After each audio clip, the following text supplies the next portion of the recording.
अस्सलाम वालेकुम दोस्तों, बरखुरदारो इंतज़ार ही कर रहे हैं।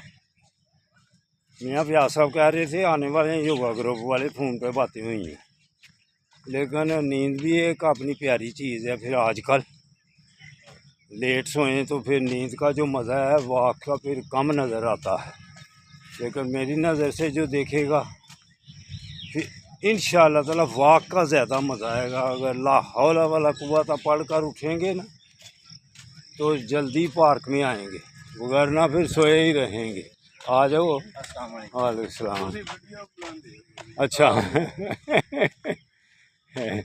तो दोस्तों बरखुरदारो आ जाने बेहतरी जी। पहले सगीर फ़ोन कर दिया करता था तो आज वो भी शायद सो गया, नींद हावी हो गई है। तो आ जाना ही बेहतर जी। आ जाओ मियाँ साहब की तरह। अल्लाह हाफिज़, अल्लाह हाफिज़, अल्लाह हाफिज़, अल्लाह हाफिज़।